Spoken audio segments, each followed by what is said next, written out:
The most interesting thing that's happened to me recently was a patient that I had up on the floor. They were breathing through a tracheostomy in the neck.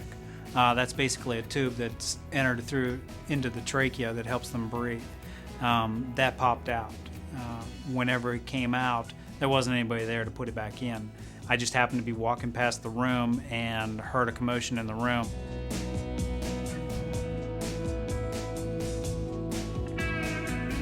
And I was glad I was walking by because I was able to pop that back in.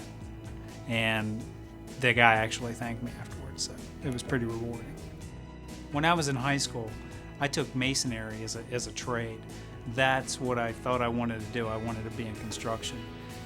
When I got out and I worked in construction, I realized that that's not where I wanted to be. It was very hard work, and I continually hurt myself. Every time I would hurt myself, I'd end up in a hospital. And I kind of looked around at the people that were in the hospital, and I saw that they weren't in bad danger. They were in air conditioning in the summer. They were in heat in the winter.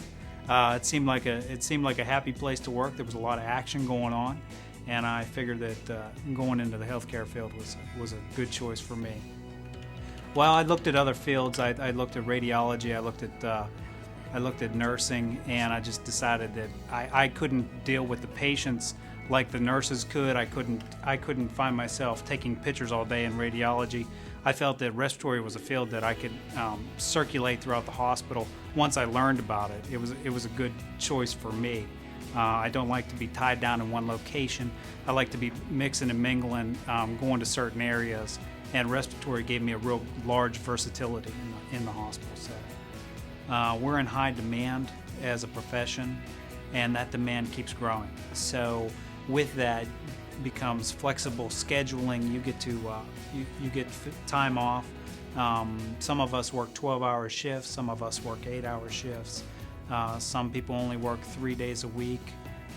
Some people have been known to work 2 days a week, 24 hours a day. It depends on the facility you get into. Depends on the hours that you choose. Some are chosen for you, but you have to be selective in the place that you pick to work. Respiratory therapists can be responsible for many roles.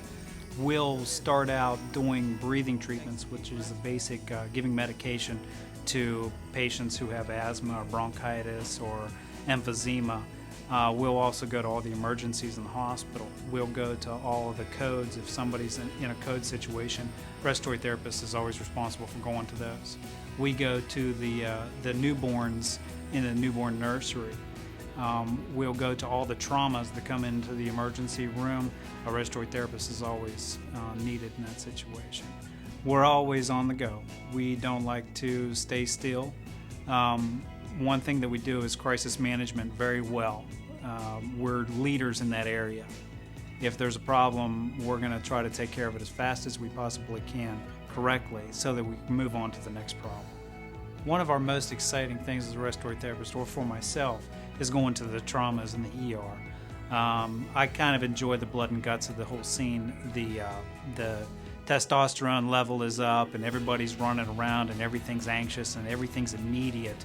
And I like that rush, that adrenaline rush that I get with that. Sometimes you'll see things that you wouldn't think of seeing on television. You see some pretty tough stuff. You have to have a tough stomach for some of the things that you see. Healthcare in South Carolina seems to continually grow. Since I've been here for 10 years, I've watched the healthcare field grow, at least in the town that I'm in, and I know that the towns around here are the same way.